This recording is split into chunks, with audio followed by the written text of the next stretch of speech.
welcome back to my channel. My name is Tina, and I just want to sit down and chit chat with you guys for a little bit.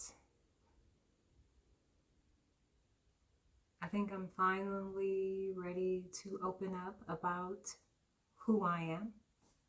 Like I said, my name is Tina, and as you can tell from the previous videos, I live in the forest, which I adore and love. I love living off the land. I can probably write an entire book about living off the land, just nature itself. I love nature. I just love being outdoors. Yeah, that's another video for another day. However, I just want to sit and chit chat with you guys. This video is captioned "The Truth." The truth. Where do you start? What does that even mean? What is she talking about? Pretty much a glimpse into who I am. Pretty much a glimpse of how did I get here? I was born and raised in Southern California in a city.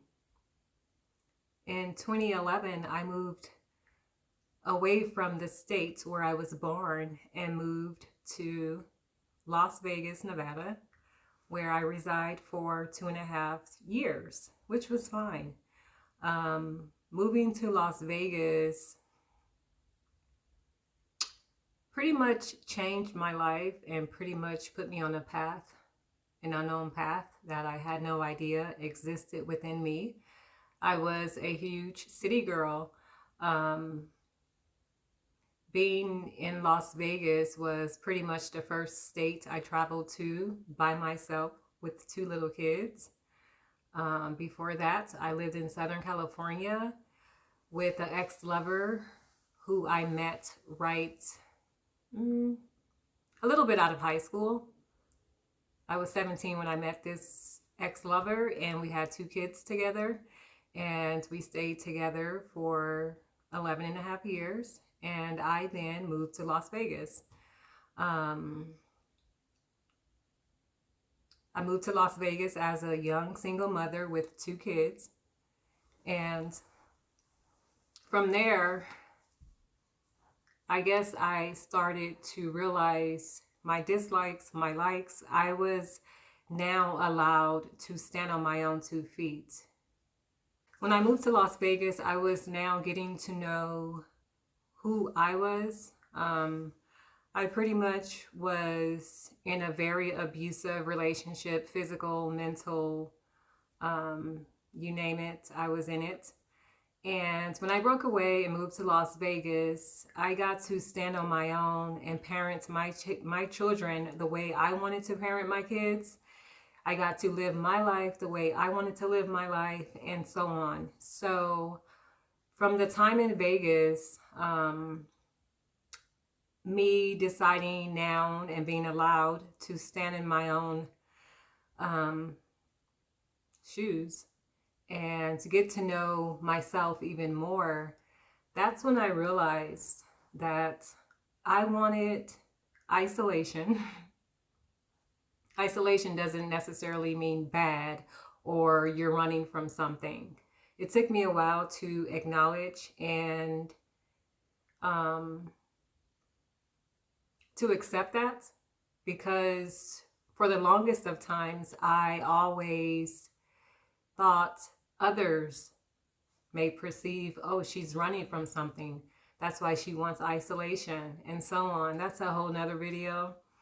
But I just started to figure out stuff that I wanted, stuff that I liked. And anyways, from Las Vegas, I remember sitting down, formulating a plan, and deciding what I wanted, which was almost like a cabin type house on land. Only I didn't know how much land I wanted. At that time, looking back, it was less than an acre. It was like half an acre. I just wanted a house with a beautiful green lawn. If it was lakefront, that would have totally been a bonus. but I just wanted space. I wanted a house with a big yard. And like I said, it was pretty much a half an acre. And at that time, I was looking into Cape Cod, Massachusetts, for whatever reason. Um, I think the houses were just beautiful. The houses were in the vision that I wanted to create for myself and for my kids. Um, Long story short, I was looking in Cape Cod, Washington State, and Oregon. I just wanted greenery, I wanted the forest, and I wanted the trees. The story goes where I ended up meeting a man. I wasn't looking for a man, I wasn't looking for a relationship. I was in school getting my license to be a dietitian, and I was just in my groove. I was writing a book. I don't know, I was just in my groove for the first time in my young adult life. I had two kids, and I don't know, life was just great in Las Vegas. Life was so awesome. So while, creating my life and flowing in my own personal life that I had now created for myself, I still had this plan in the background of creating to move and live off the land, which was only half an acre, if that. I just knew what I wanted. And along comes this man who I was not looking for, an older man I met online. I mean, I was on one online dating site. I guess I don't even know why I was on it. I was just on it, I guess. And I met this guy, and of course I had several messages from random guys, but I've always been an old soul, and I'm not the type of girl where if you're in my inbox and you're offering to take me out on a drink, that's a turn off to me. Long story short, the guy that finally got my attention was an older gentleman, and his approach was not offering me a drink. I forget his approach, but it was just totally different from the other guys. He was a lot older. I had zero interest in him because he was a lot older, and I've never dated anyone that older, that much more older than myself. And long story short, we went back and forth for probably a month. And obviously, one thing led to another, because 3.5 years later, I ended up getting married to this man I met online. And 10 years after that, we ended up being together for almost 12.5 years. He didn't expect for me to grow up. I think when you get into a relationship with a man who's a lot older than you, they tend to think that you're going to stay the 31-year-old that you were when they met you. And you grow up, and to some guys, I guess, it's very intimidating, or I don't really know. But yeah. So with all of that being said, leaving, now I'm going back to Las Vegas and meeting this man who ironically lived in Washington State on a beautiful island. There's a lot of little islands in Washington State, and this island was populated with 1,500 people. And from the beginning of me formulating my plan, now fast forwarding to meeting this guy, that was probably a good 8 months after trying to formulate my plan and moving off the land and into a house and all of this stuff. Long story short, this man had all of that, which I didn't find out too later. I mean, we've been talking for maybe 6 months before actually meeting each other, before me actually going to his house, before him actually coming to see me. we were just friends online for a very long time. And it's just so weird looking back how it all worked out, how he was pretty much living the vision I had. I mean, a small town with all these big, beautiful trees. The island was definitely a bonus. And it was just so ironic how he lived in one of the 3 states that I desired to move to. And he already had a house and all of this stuff. And when I went up from Las Vegas to Washington State to finally visit him at some point, or finally got to see the house, because we've met up before going to Washington State. I don't know. It was just heaven. It was almost like someone saying, here's a glimpse of what you can have, or here's a glimpse of what you will have someday. I don't really know how to justify it. I just know it was heaven, surrounded by those beautiful big trees, the perfect little country style house that I just visualized that. And it wasn't mine, it was his. At that time, we were not married. So, I mean, I don't know, it was just heaven. And the story continues where this man and myself, when I tell you guys, we had so much in common. It was nuts. I mean, like the lifestyle, being vegetarian, being absolute health nuts, and exercising faithfully. Just, we had so much in common. The way we wanted to live and all of this stuff, and him having the house that I visualized for a while.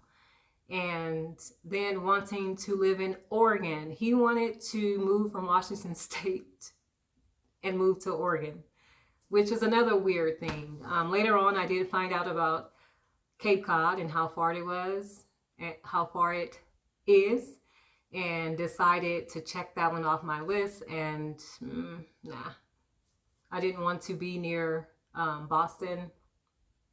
Whatever, that just changed. I just knew that I wanted Oregon or Washington State at that point, and Oregon was at the top, even being that I went to Washington. But this man just pretty much wanted the same thing that I did. So we pretty much traveled back and forth from northern Nevada to Washington State to Carmel, California, to Oregon. Fast forward, we ended up moving in together. So I spent probably 2 years on the island with him, which was absolutely heaven. So he really disliked it because of the ferry. He didn't like the ferry. The ferry started to become too much for him. I enjoyed everything about it. I enjoyed the population, the little store, the farm, you name it. I just enjoyed Anderson Island. If you look it up, it's such a beautiful little spot near Tacoma, Washington.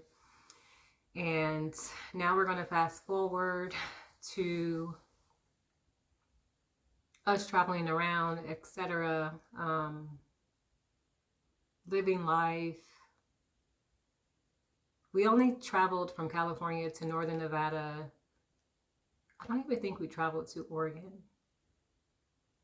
to Washington State, we eventually ended up moving from Washington State.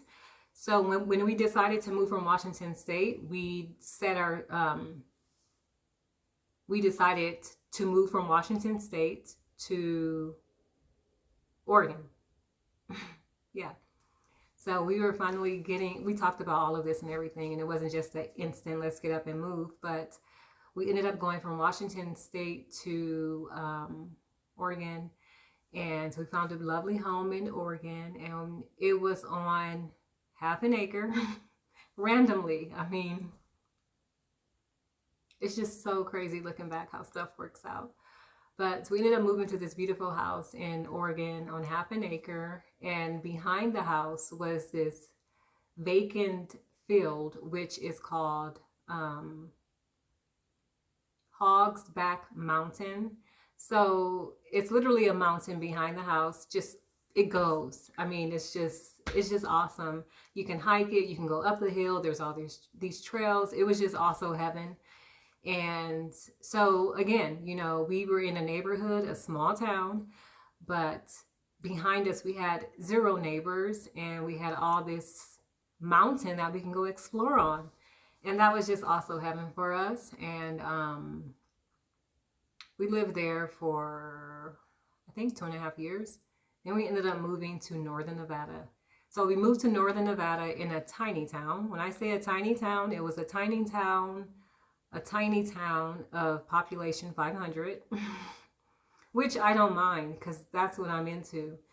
And this small town it sits maybe an hour and 20 minutes south of Reno. So we were not in a big city and I just loved it. But this tiny town, we ended up on 1 acre of land, which was awesome. And we were surrounded by so much desert land, and that place was also just heaven to me. Because again, you know, we are outdoors type folks and we love to go exploring. And at this property, that allowed us to do that. I mean, there was just millions of acres of just desert land. I mean, we're this small little town of 500 people that sits in the bowl of surrounding mountains. And it was just awesome. So we ended up there and we were there for whatever reason, another 2.5 years. I don't know why we decided to stay in places for 2.5 years, but that's just how the path laid itself, I guess. And that was also heaven. By then, though, for me, living on 1 acre in the desert, I got to experience like forest living and desert living. So for me personally, I knew this was probably, when was this? 2019, 2020. By then, I knew that I wanted to live life off the grid and I wanted to become totally dependent on myself, self-sufficient wise, you know, growing food, my own energy and all of this stuff. Everything just kind of expanded upward for me. I knew what I wanted. At the time, he was my husband by then. He was very skeptical about going off grid. He was also very skeptical about living on more than 5 acres. At that point as well, I knew I wanted more land. I knew I wanted even more isolation. I just knew what I wanted and how I wanted to live. And from that property, we ended up moving again, this time to another small town. This town was in Northern California. I don't even know if you guys heard of Whitmore, California. The population there, I think, was like 106 people, if that. And the main functioning town was Redding. So, and Redding sits probably an hour away from Whitmore. And when we moved to this property, it was actually 5 acres. And at this time, like, by this time, I knew I wanted horses, the animals, the whole nine, chickens. I just knew what I wanted. And when I tell you guys about visualizing and trying to manifest stuff into your life, visualization is so real. Like when I tell you guys, I faithfully visualized all these houses. I visualized them. So this house on the 5 acres was in Northern California, a beautiful country style, flat, beautiful land, with neighbors, but everyone was on 5 or 20 more acres, and it's set on a country road, and each house had like their own square in a sense. And when I tell you guys, by this time I'm trying to talk to my husband about getting a horse and all of this stuff before moving to this property. Like I said, I just knew I wanted a horse and chickens and all of that stuff. And the most amazing thing happened. Moving into that property, I did not know this until we were living in the house for about a month. The neighbor, so everybody's like on a square, and if you walk to the back of your property, you're literally touching the fence with the other property behind you, if that makes sense. Anyways, the neighbor right next door to us, he had 3 beautiful horses. Again, not my horses, but to be able to walk outside in my backyard every day or look out one of my windows and see these beautiful horses that I ended up getting to know and getting to feed and getting to love. It was just awesome.